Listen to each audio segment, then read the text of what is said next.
Carrying on from part of my conversation earlier, the point of constantly getting so focused on the infrastructure layer, whether it was the L1s or the LLMs, we tend to have very little focus on its actual usage and the way that it touches people's lives.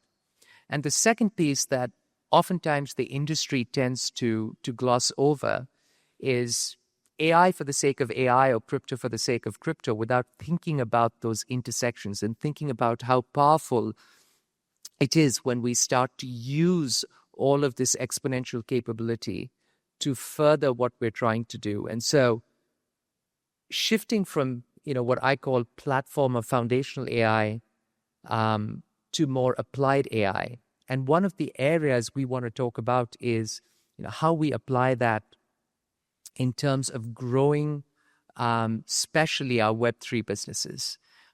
So what we'll do is we'll take a quick 30 seconds to introduce each of us, and then we'll jump into the conversation.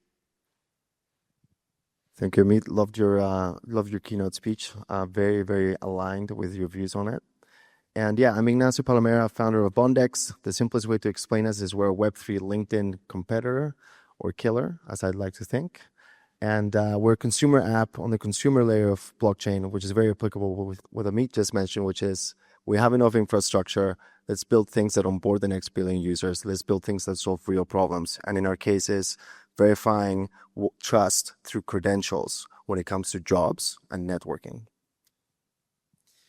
Good morning. My name's David Taylor. As James kindly said, crypto CMO. Over the last 15 years or so, I've been helping fast-paced, high-moving startups scale at speed. So we're going to be talking about how we can integrate AI to do that intelligently and augment the intelligence rather than overtake. Morning. I'm Mike Blake Crawford. I'm the CMO at World Mobile Group, which is the world's first global decentralized mobile network. My role at World Mobile sees me responsible for all things marketing and community across both our telecommunications, very product-focused, and blockchain business units. So very kind of community, crypto token, digital assets focused. Awesome. So let's start with you, Mike, since you're touching a lot of consumers. Talk to us about kind of how you're looking at the AI space in general and how you're using it in your ability to not only reach new consumers but service the existing ones in a much more meaningful way.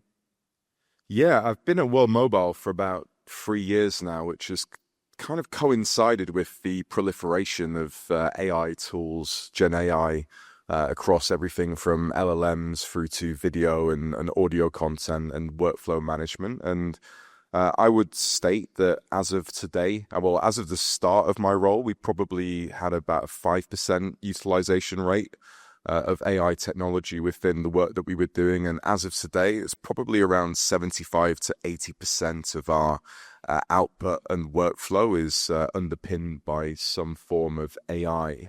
What that's enabled us to do, it's enabled us to free up time operationally. So it's enabled us to start thinking about solving some of the bigger, more complex operational challenges that the business faces. It's allowed us to do more, create more content, but that comes with both benefits and risks, I think, some of which we're going to talk about on today's panel. But it's really showed that for new entrants to market and for crypto startups and projects that are really just trying to find their footing in what is a very dynamic and fast-paced space, it's really enabled smaller businesses to accelerate and scale their output at a level of which was unfathomable only kind of 4 to 5 years ago. What would be a really good example of that last sentiment you just expressed? So what would be a great example of a small startup? Let's just say, like a World Mobile compared to, let's say, a big telco. Right. What are you able to do that would have been impossible to do without the tools you have now from an AI perspective? Yeah, I think World Mobile is a global mobile network, a global decentralized mobile network. So we've got operations in Africa and Asia, the United States, but we run a lean ship with a lean team, and we certainly don't have the mega billion budgets of the kind of AT&T, T-Mobiles, Vodafones of this world, who are able to create incredibly vibrant, powerful pieces of content at scale. One of I guess the kind of edges that we've been able to obtain is through some of the generative AI content creation tools. We've been able to execute content. We worked very hard to create models of all of our key stakeholders within the business across our global operations. And what I mean by create models, we've got video models. We've got that their voices have all been recorded and uploaded and turned into generative AI audio files. And it's enabled us to create global storytelling pieces of content with very minimal input from a creative production standpoint. So whereas at the start of our journey, we were investing, many thousands in creating pieces of content to tell the story of, what we were doing in Africa and the dream of the connected smart village. We've reduced that by about 80 to 85%, and we can tell stories that take in, what we're doing in Reno, Nevada, Lahore in Pakistan, and Zanzibar with different stakeholders. Interviews and speaking to what's happening on the ground, and actually there's very minimal input from those stakeholders outside of sharing the initial ideas. So yeah, I mean, in that instance, it's been absolutely transformative, radically in terms of what we've been doing. I love that, this idea that we do need to get to that next billion. What you're describing is just that. And the more we can start doing that as an industry, we'll stop being that recycled attention, that I was mentioning. That's fantastic. Coming to you, David, maybe reflect on your thoughts around what you're seeing coming down the pike and how, you're thinking about using it and kind of that disruptive, disproportional ability that you're able to generate because of it. Sure. I think probably the cleanest example, and it actually leads on quite nicely from what you're talking about there, is being able to do more with less. Working with an organization recently, a licensed entity based out of Switzerland, and they were having some personnel challenges as to how they were going to reposition the team. And they appointed a couple of researchers to be content developers. Now, two very different skill sets. So what we were able to do using AI was to be able to build out actually a broader spectrum of content with a deeper breadth of content as well, that we were then able to produce something like 156 pieces of content that were down to the micro audience level, and to be able to say, okay, here's what's relevant for these respective audiences rather than just going broad. So from that side, the most basic content was looked after. And we were able to then scale that into more video and more consumable content by producing replicas of people that were in our teams, account managers and relationship managers, to be able to provide those other things that would have otherwise been in a newsletter or something a little bit more dry. And we were able to produce that at speed, at scale, in multiple languages, and with a piece of dialogue that was in the language of the people that we were talking to and their role and what they do with us as an organization. So as a marketer, you're able to absolutely speak more directly to people on that micro level. It's not just about the broad reach, but down to micro segmentation, micro content as well. Which is fantastic. And I always say the real power of AI is when we get to hyper-personalization, just without the creepy shit. Right, because you've got to do this without, complete loss of privacy, and it's really interesting. With we'll talk about risks shortly, but talk to us about your examples of how you're unlocking it and what it's achieved for you. So we are using it in similar ways as the gentleman over here in terms of augmentation of our capabilities and marketing team to produce more content. But one of the things that goes a lot into what you're talking about is that the playbook for marketing in Web3 has changed a lot if you've been in the space over the last 4 years. Because we're at the peak of the attention economy, and we've all realized it's unsustainable. Airdrops, incentives, bots, noise. And really, I think AI is going to make things a lot noisier if it's not used properly. And so the way I'm looking at using it is actually scraping bots out of my social accounts so that I can get to the true community, leveraging my data in more interesting ways so I can target my existing users and understand what features and what things to build on a product, what problems to solve to build better product. And that's what I'm finding really interesting because, again, my big fear is this attention economy is unsustainable. I think we're going to do a shift towards authenticity and a trust economy, and that's what we need to be building for. However, if AI is just we just use it to try to sell more, reach more people, get more engagement, that's just more noise, and we're drowning in noise. We have enough tools. We have too much data. How do we use blockchain to actually trust the source of that data, to verify, to see who's real, who can we trust, what can we trust? That's how I'm thinking about using it in a more powerful way, is to solve real problems and really get to shift from this exhausting attention economy that is unsustainable. I want to buy you lunch.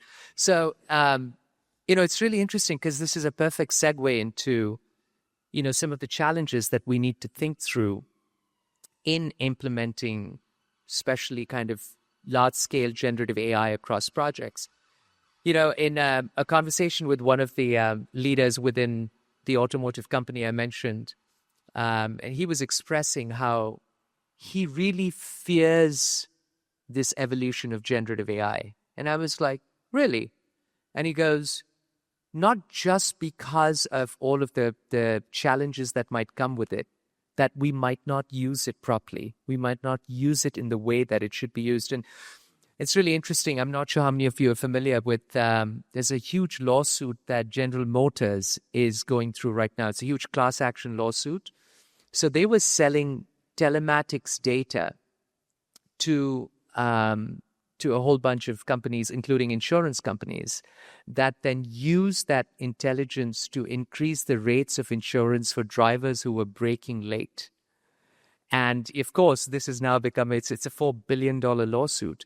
And this starts to apply a lot to how you think about using generative AI, because you have to think about the provenance of the data that it was trained on. You have to think about not just the outputs and whether they violate your company policies, but also maybe some copyright issues. And then the outcomes. I remember saying if the first person who commits suicide in conversation with a chatbot, the outcome, it's going to change the laws of how we treat AI. And so I'd love to get your thoughts on kind of the different risk elements that you consider when you're thinking about rolling this out, because it's easy to just roll stuff out. But, let's start with you, Mike. Yeah, I mean, there are significant risks, especially to that effect in terms of the ethical usage of AI, but some of the wider risks of generative AI, especially in our space within blockchain, crypto assets, digital assets. You've seen it already where there have been a number of stock market fluctuations, surges and sell-offs that have been instigated by deepfake content that's been shared and has inadvertently gone viral. I think within our space in particular, given some of the kind of commercial investment sensitivities, there are huge risks involved with the IP and the image likenesses of key stakeholders within the world of Web3 and blockchain, being used to purport schemes and statements that are just not true, but are leading to people taking financial decisions that put themselves at serious risk. In addition to that, we've struggled with seeing multiple raids on some of our community channels by what are effectively AI bots that are acting as customer support and We recently went through a token migration, and it was a kind of daily battle to try and tackle these armies of bots that were trying to capture our community and send them off to nefarious websites in which they would lose their tokens effectively. So while it's enabled things like hyper-personalization, streamlined operations, more efficient content production, it's also done that for bad actors as well, and it's opened up a huge number of potential risks that didn't exist 3 to 4 years ago that I think in our industry we really need to be aware of and combating actively. Great point, because it starts to become fiduciary risk, not just, hey, this is a privacy issue, or, that the outcomes weren't. Great point. David, your thoughts around this? Yeah, just because you can doesn't mean you should. I think is probably the most obvious example, because again, this technology enables us to do everything bigger, quicker, faster, all of those things. But the onus on us, specifically in crypto, Web3, digital assets, where trust is arguably our most valued asset, we need to be in control of what we're doing, how we're doing it, why we're doing it. And specifically as marketing leaders, thinking about what the potential outcomes of those are. So I certainly haven't been thinking about it quite in the dark example that you had given there. But certainly there are people that are making significant life generational decisions based on the output of this content that is being developed. And the other side of that, the risk from a company perspective beyond the human side, is that you could quite easily give the wrong advice and lose your company's trust and brand equity and value. And once that's gone, specifically in a crypto or tech savvy audience, it's gone. So if you start producing content at scale outside of something that has been validated by a human, and thinking about the outcome, the impacts of that can be significant financially as well. Yeah. And I just don't think we have transparency on where the liability lies. The AI platforms are not, the generative platforms are not going to take on that responsibility. Yeah, and before it gets to the stage where it's regulated or it's a battle with authorities in that respect, exercise ethical practice, include disclaimers where some of that content has been generated.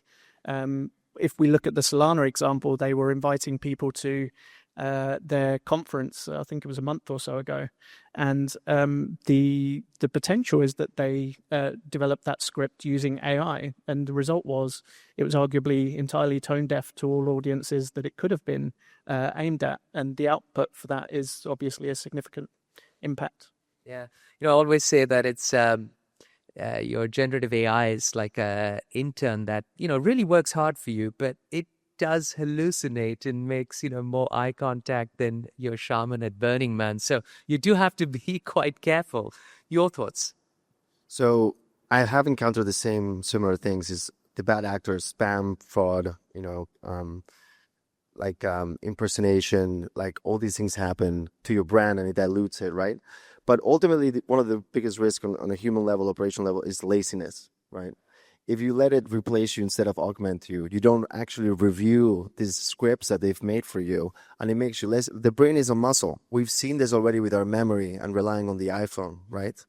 You don't remember your childhood's best friend's phone number anymore like you used to, because it's a muscle that you're not using anymore, right?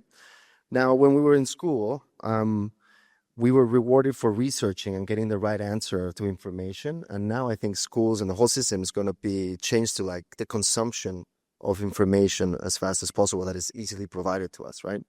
But if we lose that, if we become too lazy to review and actually think through things critically, what are the audience I'm trying to get to? How many of these? And then, I should replicate this script for several audiences and attack them in hyper-personalization. If we just let it do the work for us, we're screwed. So laziness to me is a big risk on more of a societal level that I think about a lot. Interesting. So, like, outside of the risk, what are the opportunities that I guess people are not thinking about because, you don't read about it everywhere, but like you're practicing this, you're thinking about it all the time. You've got to make it most efficient and effective for your businesses. what can you share that's sort of really unique to kind of what you've been able to work with and discover and have your teams play with and come back and go, wait a minute, like this is a really cool way to be using AI to really further this Web3 space in general? Yeah, I mean, I think the Web3 space is dominated by communities and community marketing. And I think that area for me is really where the focus now needs to be and needs to be augmented even further with AI, because with LLMs being able to handle, 80% of your copywriting, the creative production, creative output can be managed by a number of different tools. What we've seen over the last kind of 10 years is this real shift towards community-built brands. In the B2C sector, I think Gymshark is a great example of a brand that has grown to multi-billion-dollar revenues based off, influencers and UGC. And within Web3 especially, it's even more important. It's all to do with the community and their belief and trust within your mission, vision, your product.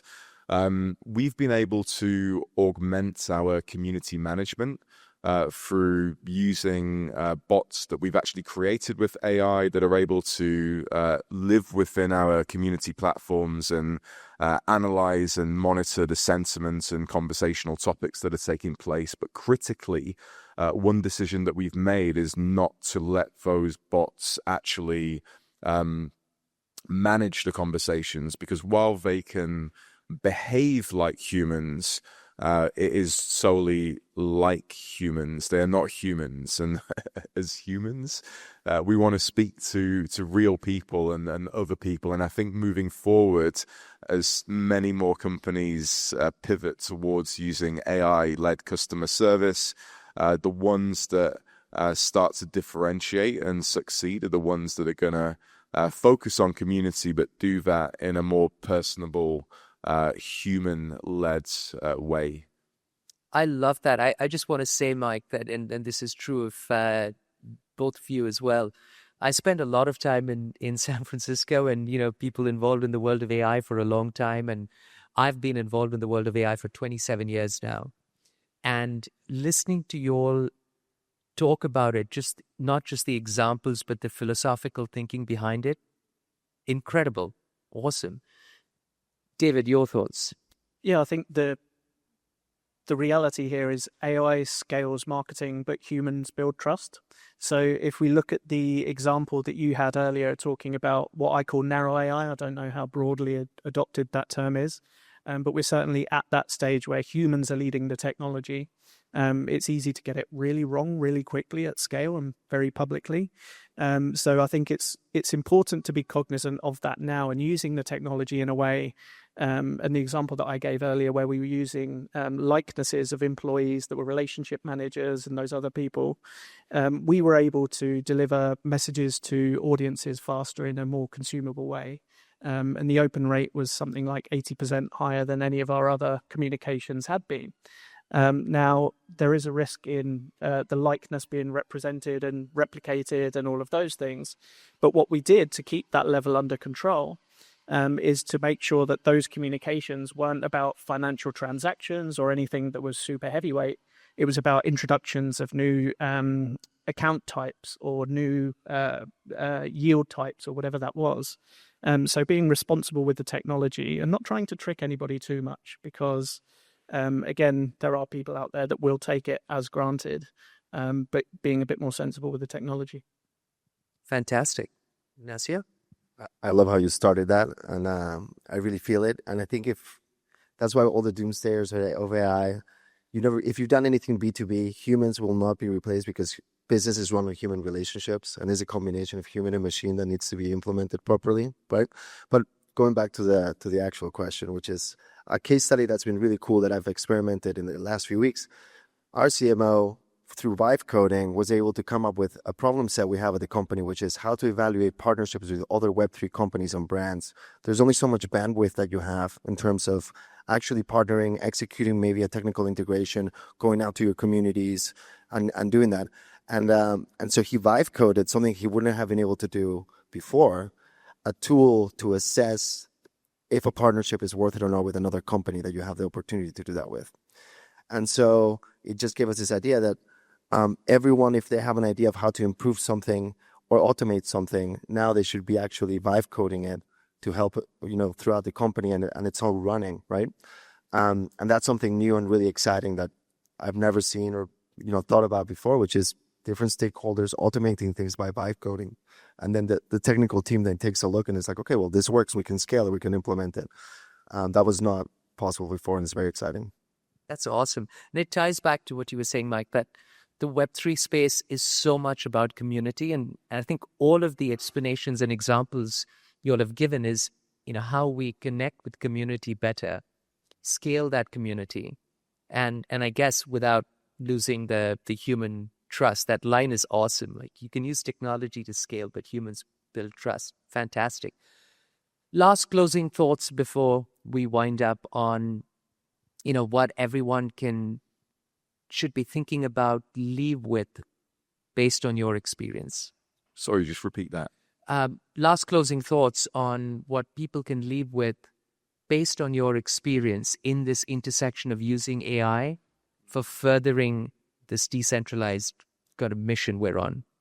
Yeah, it's a bit of a cliche, but it's, AI is certainly not a panacea when it comes to marketing. It can augment and enhance your output, but it's so essential now to find the right type of marketer that can think critically, leverage prompts effectively, and think more in systems. Marketing has, historically been a very right brain kind of discipline, whereas I believe, over the past couple of years, it's kind of shifted more towards left brain thinking. And you need to be building marketing functions and marketing teams that are much more systems thinking in their approach to better utilize these technologies, and are not just kind of leaving everything to these tools, which are seemingly wondrous, but still have many kind of gaping holes in kind of the kind of end experience for consumers.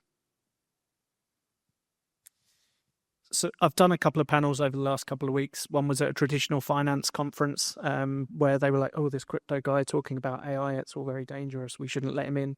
But what I tried to do is distill that down into 3 or 4 signature one-liners or pieces of content. And as cliche as it may be, it's focusing on quality over quantity, value over volume, resonance over reach, and trust over traffic. So the days of chasing clicks, in my mind, to your point about attention economy, should be poleaxed. You keep having the best one-liners. Wish I did more homework on my copywriting before this and my reflections. But actually, ultimately, that is the final thought for me, is there's no shortcuts to building a community, which is essential as a network effect in Web3. We've taken a lot of shortcuts in the last few years with incentives, airdrops, and now AI. If we go use that for the same purpose, you end up with a bunch of meaningless noise and traffic and clicks, and we need to shift it for an authenticity-based economy and a trust-based economy. The end. That's fantastic. I love that, trust over traffic. Well, gentlemen, you're not just obviously super smart, you're just so thoughtful, and I appreciate that. Thank you very much for your time. Thank you, everyone. Thank you.